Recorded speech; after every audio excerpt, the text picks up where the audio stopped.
இருக்கீங்களா? ஒரு நிமிஷம் அந்த வீரன் வந்துட்டான்.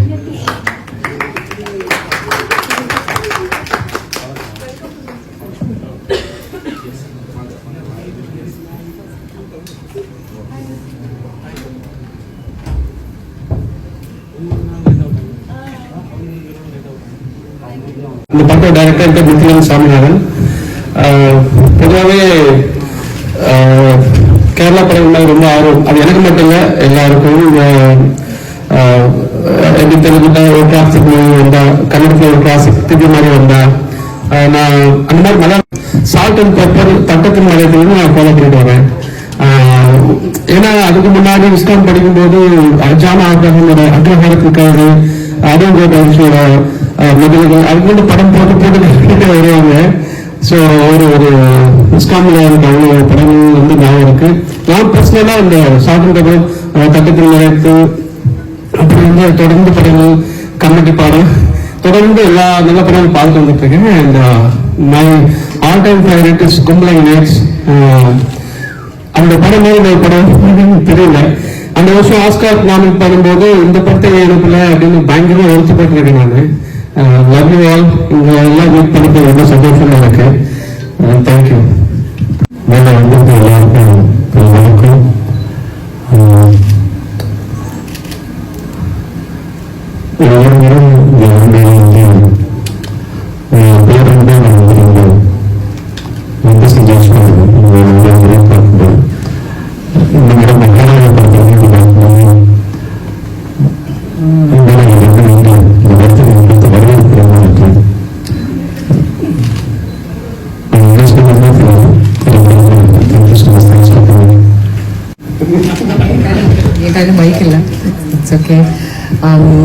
Thank you so much. എല്ലാവർക്കും നമസ്കാരം. Thanks a lot for coming here. ഒരുപാട് സ്നേഹത്തോടെയാണ് നിങ്ങൾ എല്ലാവരും ഈ തമിഴ് സിനിമ മഹാരാജയെ നല്ല ഹൃദയത്തിലേക്ക് കയറ്റിയിരിക്കുന്നത്. പതിവ് പോലെ മലയാളം ഓഡിയൻസിന് ഭയങ്കര ഇഷ്ടമാണ് തമിഴ് സിനിമയിൽ വെൽക്കം ചെയ്യാനും നല്ല പടങ്ങൾ ആസ്വദിക്കാനും. നല്ല സബ്ജക്റ്റും നല്ല അതിന് പുറമെ കമേഴ്ഷ്യൽ വളരെ മാസ് മസാലയുള്ള പടങ്ങൾ ഇവരുടെ വളരെ നന്നായിട്ട് ഓടിയ ചരിത്രമുണ്ട്. പക്ഷെ ഇതെല്ലാം കൂടെ ഒന്നിച്ച് കലർന്ന ഒരു പടമാണ് Maharaja. And more than anything ഞാനൊരു മലയാളിയാണ്. എനിക്കറിയാം എത്ര ഇഷ്ടമുള്ള ഒരു നടനാണ്, ഒരു ആർട്ടിസ്റ്റാണ് വിജയ് സേതുപതി എന്നുള്ളത്. And we all love him. I love him. And I'm so happy that this film is really being welcomed. It also being special that it is his 50th film.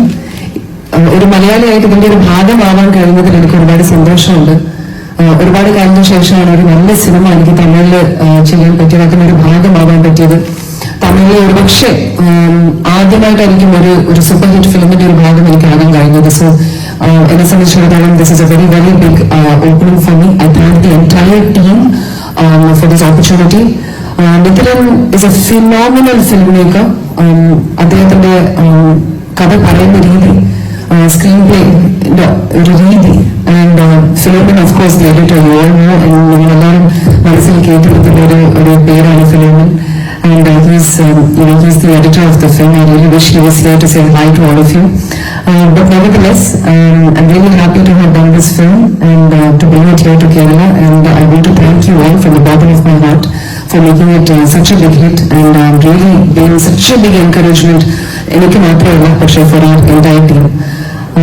അപ്പോൾ താങ്ക്സ് എ ലോട്ട്. ഇവിടെ ഈ സിനിമ വിതരണം ചെയ്ത് ഇദ്ദേഹത്തിനോട് നന്ദി അറിയിക്കുന്നു. For everybody, press, media, for all the support and for the turn out, amazing turn out. Thanks to all of you for coming here and welcoming all of us.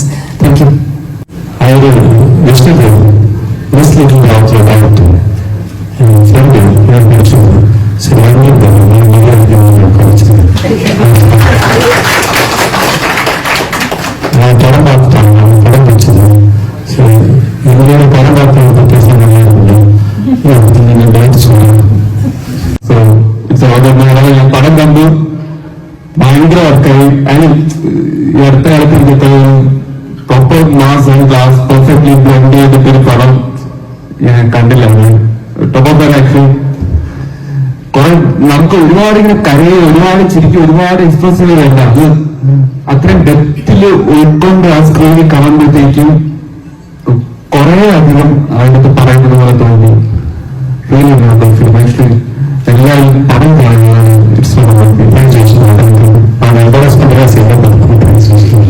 Thank you so much. Thanks for yours. Yes, sir. Please. Congrats to 50th movie. Thank you, sir. So, Sir, are you hearing me, sir? Yeah? You're a gentleman, sir. You are a gentleman, sir. Seriously, sir.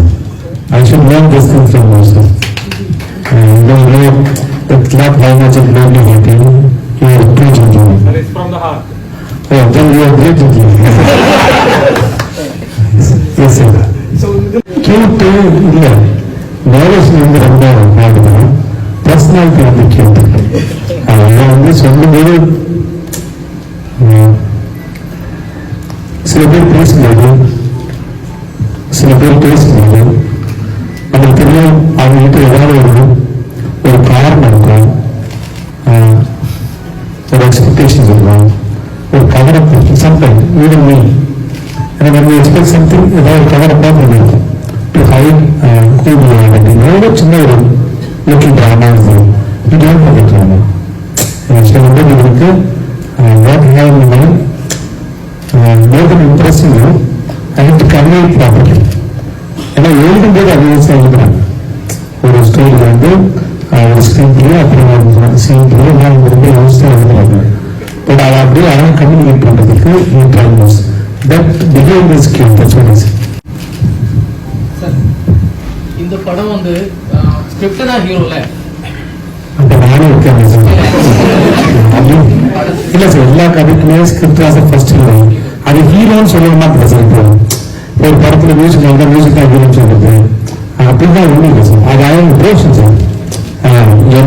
என்னோட புத்தகம் sir, ஒரு படம் ஹீரோவை தெரியாம ஹீரோவோட மட்டும் படம் ஓடுறது சார். எல்லாரும் எல்லா கேரக்டரும் எல்லா டிபார்ட்மெண்ட்டும் எல்லா வேலையும், அதாவது இங்க வந்து நம்ம ப்ரமோஷன் பண்ற வரைக்கும் எல்லா டிபார்ட்மெண்ட்டும் அவங்க வேலையை ஒழுங்கா பண்ணாதான் மக்கள்கிட்ட பேசுவோம். So everybody is equal important சொல்லுவாங்க. இப்போ நான் இதனால ரொம்ப சூஸ் பண்ணுவேன் சார் நான். ஓகே, அப்புறம் நான் ஏதோ ஹீரோக்கள் படம் பண்ணுறதுனால நான் வில்லனாக இருக்கும்போது அவேஷனாக கூடன்னு நினைச்சேன் சார். ஸோ வில்லனாக இருக்கும்போது என்ன சில சமயம் கேள்வி வரும், ஏன் வில்லன் எல்லா படத்துலையும் கோபமாகவே இருக்கிறாங்க, அவன் லைஃப்ல ஜோக் பண்ண மாட்டாங்க, அவன் லைஃப்ல ஜோக் இருக்காதா, காமெடி இருக்காதா, எனக்கு பெரிய கேள்வி இருந்தது. அவன் டைம் சென்ஸ் இருக்காதா இருந்தது. அதனால நான் அதை வந்துட்டு இந்த மாதிரி ட்ரை பண்ணேன். அதாவது பவானி பார்க்கும்போது சரி, பேப்பர் ஆகும்போதும் சரி, சம்பவமாக இருந்தாலும் சரி, ஐ ட்ரை டு அந்த டைம் ஜவானா இருந்தாலும் சரி வந்துட்டு ட்ரை பண்ணிருந்தேன். ஏன்னா என்னை பார்த்து அவேஷன் ஆகிடக்கூடாது. ஆனால் என்னாச்சும் ஹீரோ பண்ண ப்ரொடியூசரோட ஃபிலிம்ஸ் வந்து பாதிப்போம். ஸோ அது ரொம்ப கேர்ஃபுல்லாக இருக்கும். இப்போ ரெண்டாவது வந்து சார்,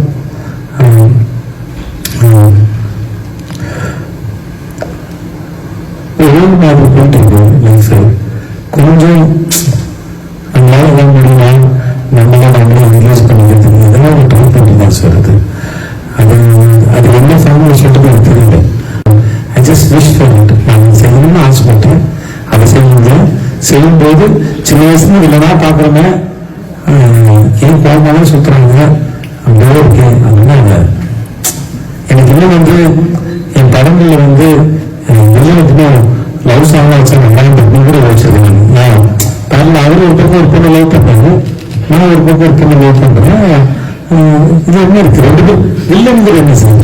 நான் ஒரு விஷயத்தை நம்புறேன், அதை நான் சொல்றது அண்ணன் சிங் டிஃபரெண்ட் சங்கர் மாதிரி பலன்மாக சொல்லலை. நான் ஒரு கருத்தை நம்புறேன், நீங்க ஒரு கருத்தை இருக்கீங்க. எங்களுக்கு ஏதாவது ஆர்வம் சொன்னீங்க, நீங்க நான் போறேன். அந்த மாதிரி கதைகள் எல்லாமே சில சமயம் தோணும். അതായത് അതിന്റെ ക്ലൈമാക്സിലെ ഡയലോഗ്സിന്റെ റൈറ്റിംഗ് ആണ്. അത് നിങ്ങൾ എത്രമാത്രം നിങ്ങൾ സൂക്ഷിച്ചിട്ടുണ്ടോ എന്ന് എനിക്കറിയില്ല. As a woman what I like to say is, അതിന്റെ എങ്കിൽ എത്ര പേര് ഇവിടെ പടം കണ്ടു എനിക്കറിയില്ല, പക്ഷെ അതിന്റെ ലാസ്റ്റിൽ പറയുന്ന ഒരു വേഴ്സ് ബേസിക്കലി നമ്മുടെ ലൈഫിൽ എത്രയോ ഇതുപോലെ ഇൻസിഡൻസ് സംഭവിച്ചിട്ടുണ്ട്. Where there is a prey and there is a predator. പക്ഷെ how often does the prey actually get to see the face of the predator and ഞാൻ വാക്ക് അങ്ങോട്ടേക്ക് പറയാനുള്ള ഒരു അവസരം എത്ര പേർക്ക് കിട്ടിയിട്ടുണ്ടാവും, right? So also the way in which she says it, right?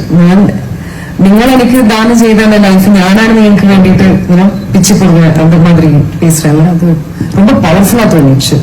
So there are just too many reasons for me to have fallen in love with the script in itself. പക്ഷെ ഇതിന്റെ climax എങ്ങനെയാണ് എഴുതി വരാൻ പോകുന്നതെന്ന് സത്യം പറയണമെങ്കിൽ climax shoot ചെയ്യുന്ന സമയം വരെ ആർക്കും അറിയില്ലായിരുന്നു ഇതാണ് സത്യം. It was not written, it was written on the spot. So അങ്ങനെ ഒരു അതൊന്ന് ആ ഒരു കൾമിനേഷനിലേക്ക് ഈ പടം വരാൻ തീർച്ചയായിട്ടും അതിന്റെ ഒരു വലിയൊരു ടൂൾ ഇദ്ദേഹത്തിന്റെ കയ്യിൽ തന്നെയാണല്ലോ, മിഥുന്റെ കയ്യിൽ തന്നെയാണത്. He's A brilliant writer. The way he imagines things also, right, to come to that conclusion. So I felt that was one of the most powerful moments for me in the film. And even AK ചെയ്തിരിക്കുന്ന role, Anurag Kashyap sir ചെയ്തിരിക്കുന്ന role, in the end you don't even know whether to actually hate him, right? You kind of fall in love with that character as well. So for more reasons than one, I'm just too honored to be a part of this film. അതാണ് നിങ്ങളുടെ ചോദ്യം എനിക്കറിയില്ല. പക്ഷേ from a woman's perspective, from a girl's perspective, I have to. There are women here, but nobody asks a woman any relevant questions, which is really, really sad. But thanks for the question, regardless. But I feel this is a very, very. പടത്തിന്റെ പല കാര്യങ്ങളും നമ്മൾ address ചെയ്യുന്നുണ്ട്. പക്ഷെ ആ കുട്ടി പറയുന്ന 9 9 സത്യം പറയുകയാണെങ്കിൽ ഒരു പ്രൊമോഷനിലും ഒരു സക്സസ് മീറ്റിലും നമ്മൾ അത് അഡ്രസ് ചെയ്തിട്ടില്ല. ആ കുട്ടി അയാളുടെ നേർക്ക് നോക്കിയിട്ട് പറയുന്ന ആ എനർജി വാർത്ത ഭയങ്കര പവർഫുൾ ആണ്. And no girl child, I think, has gotten that opportunity to actually look at their predator and say these words. I wish every woman had that opportunity. Yeah. அப்படி ஒரு முடிவு நீங்க எடுத்தீங்க, அப்புறம் ஏன் சார் இந்த மம்முக்காவோட தரப்போத்துக்கிட்ட ஆமா சார், மம்முக்கா எனக்கு பிடிச்சி போடுங்க சார். சார் எனக்கு அவர் பிடிச்சிருக்கு சார், எனக்கு அவர் பிடிச்சிருக்கு சார். ஆண்ட்ராய்ட் செட்டிங் ஃபோன் பண்ணுங்க சார். என் டேரக்டர்ல வந்து பண்ணாங்க, அவங்க சேர்த்து விட்டாங்க வரமாட்டேன்னு சொல்லிட்டாங்க. ஆண்ட்ராய்ட் செட்டில் வந்து வந்து இது நல்லா பார்த்துட்டாங்க, எனக்கு சாயந்தரம் போட்டாரு, சூப்பராக கூப்பிட்டாரு. அவர் என்ன ஃபோன் பண்ணி மம்முக்கா பேசணும்னு சொன்னாங்க சார். மம்முக்கா பேசினேன், விஜய் எனக்கு இந்த மாதிரி வாய்ஸ் இருக்குது, ஓகே சார். ஸோ நான் பேசினேன், அந்த டேரக்டர் இருக்காரு. It's respect, what is that sir? நீங்க மம்முக்கா ஃபேனா? இல்லை, எல்லாரோடைய ஃபேன் சார். நல்ல சார், எப்பயுமே சார் நான் இது கண்டுபிடிச்சுக்கணும் சார், எனக்கு நிறைய ரொம்ப பிடிக்கும். நான் இன்னைக்கு சினிமாவில் எப்படி வச்சுக்கணும் சார், நேற்று சினிமா யாரெல்லாம் பண்ணாங்களோ அதெல்லாம் இங்கே பார்த்து கற்றுக்கிட்டு சார். நாங்கள் எப்படி வச்சுக்கணும் சார், காப்பா 2 வருஷத்துக்கு அதிரப்பள்ளி கொடுக்கும்போது நம்ம வீட்டுக்காரர் உட்கார சொன்னாங்க ரிசார்ட்ல, அந்த வீட்டு லீவ். ஸோ நான் கேட்டேன், சார் வந்து பார்க்கலாம் கேட்டேன். எனக்கு என்னன்னா அது 1 வீக் முன்னாடி தான் அமிர்த சார் பண்ண நரம்பு வச்சு தமிழ் போடணும். அந்த படத்தை நான் அந்த படத்தை ஸ்கிரிப்ட் எனக்கு பிடிக்கும். 2 பேருமே ஹீரோ தான் அந்த படத்துல. வந்தித் சாரும் சரி, அமிர்த சாரும் சரி, 2 பேருமே ஹீரோ.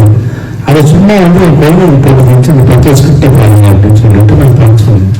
ஸோ அதுக்கப்புறம் 1 வீக்லேயே நான் பார்த்தேன். நான் அது எனக்கு பெரிய சர்ப்ரைஸ். ஃபோட்டோ எடுத்துக்கிட்டேன்.